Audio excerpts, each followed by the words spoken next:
So today I have some tires that were sent in to me by a subscriber, and these are them. They're called the Axial scx24 tractor tires and wheels, sold by WT Micro on eBay.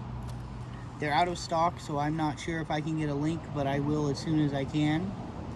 And I'm supposed to send them back, so we don't want to tear them up too much. Basically, I think they're a silicone-based compound, so they're pretty gummy, and I could actually shave this tread off with my fingernail if I wanted. So yeah, let's try these out. We're going to be real careful going over the rocks to get to the mud pit. I'm going to try not to spin the tires, or at least as little as possible, and just see how. So you'll see that the wheelbase is still really long. That's because I put the deadbolt body on just so these tires and wheels wouldn't rub real bad. So let's give these a try and see how they do.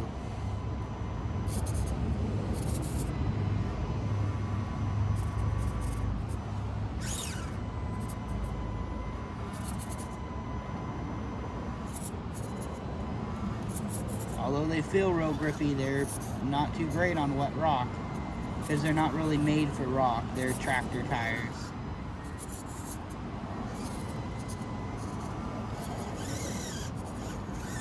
Dang, we might have some trouble just getting to the mud pit.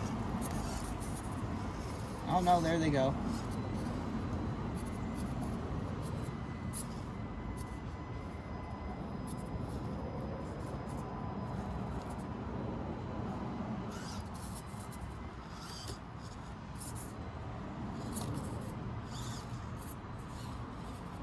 Let's switch angles here.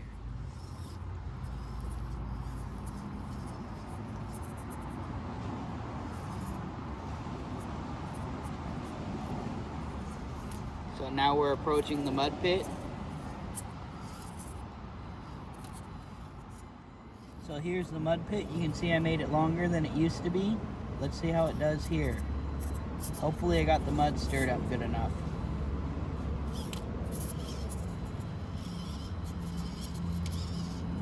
Yeah, it looks like it's sinking down. These tires cut right through it though. So they're definitely good mud tires.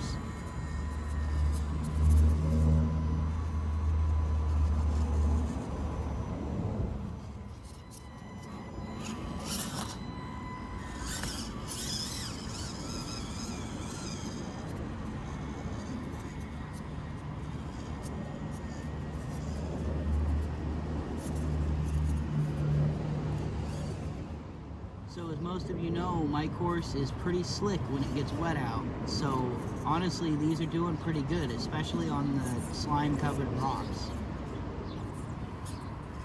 Being they're not really meant for it.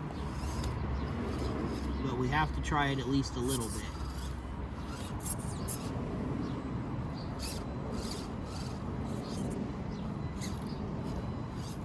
Minimal slippage here and there. As long as you don't get jammed up too bad. Let's go back to the mud here. Making our way back here.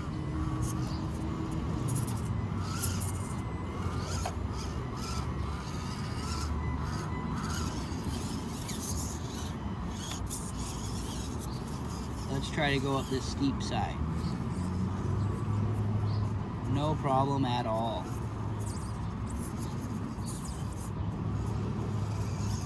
Of course, they're not going to make it up that river rock. Oh, I'm stuck on a stick again. Gotta love them sticks.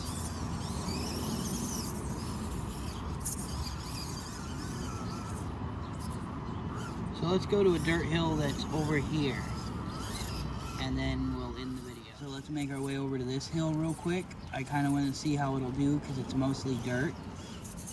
If I can find a safe path through here.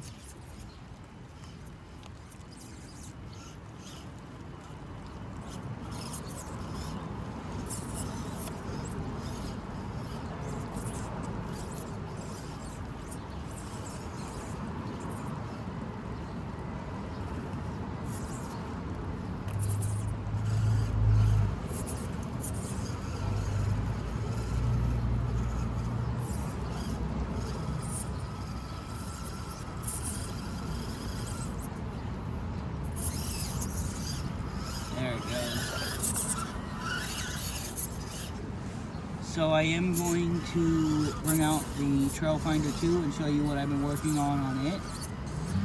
I think you're all going to like that.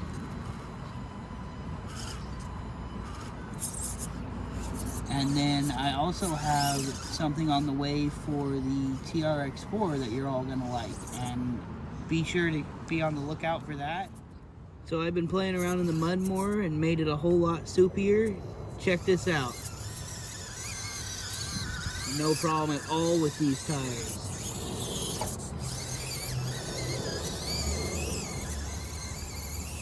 Definitely great mud tires.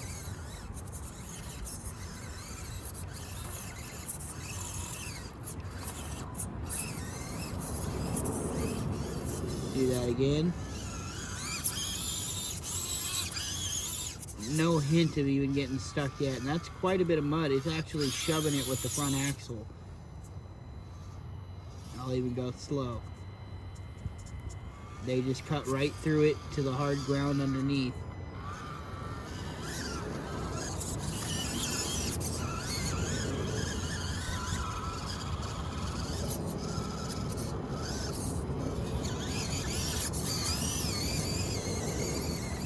So yeah, that's it for this video. Okay, so let's talk about this a little bit. So, final verdict, these tires do awesome in mud. They cut right through it. They have no problem at all in it. But they're so soft that any sort of rocks at all, including the little rocks in this mud, damage the tires. So, you can see I actually lost a little bit of the tread right there. That's the only spot with a chunk that size out of it. And you can already see visible wear on them. And I mostly just played in the mud here for the most part, other than the little tiny bit of rock stuff you've seen, which was just to get over to a rock hill or turn around, basically. So yeah, they're not going to last all that long. I think the price might be a little steep on them. Last I checked, they were like $30, but they're sold out right now, so I can't really link them or anything at the moment. I will as soon as I see them if they come up again. So yeah, otherwise, you know, good mud tires. That's really about all I can say. So let's talk about the Trail Finder and I'll show you what's new on it. So here we are with the Trail Finder 2. I just want to go over a few things I've done to it real quick for the people that are interested.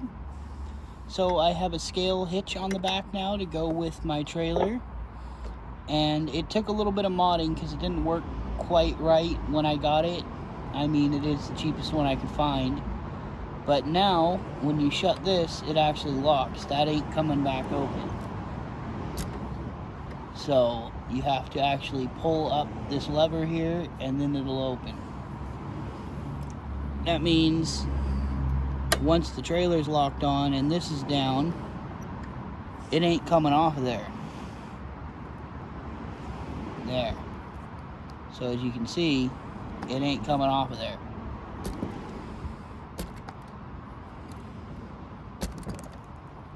So yeah, I wanted to show you that. And the great thing is, that trailer is the perfect size to put my Betty on. I'm sure any other scx24 will fit. I'm thinking about getting one and a four-wheeler body or something to put on it. That could be something fun to do. I also added lights. So if I plug it in, you'll see the lights on the back light up. It's hard to tell in the daylight. And then the front's lit up too. Now there is another thing I did under the body here.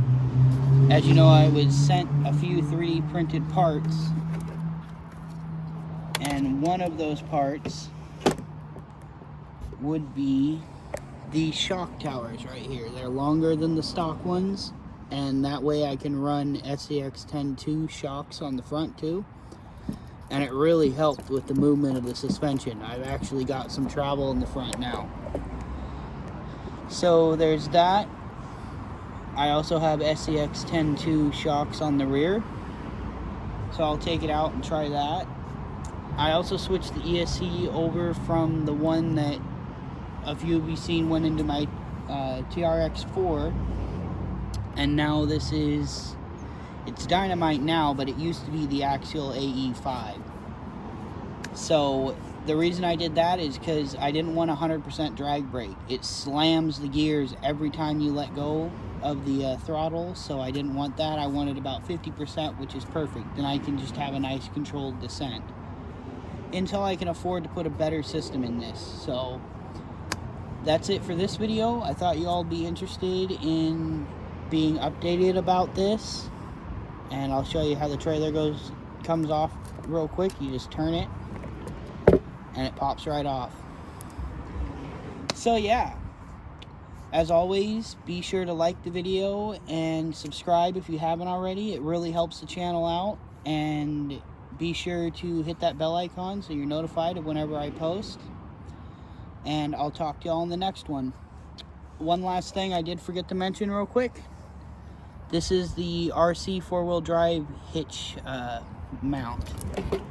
So you can see underneath there, it just bolts right up to where the rear cross member or bumper brace would go. So yeah, later, TTFN.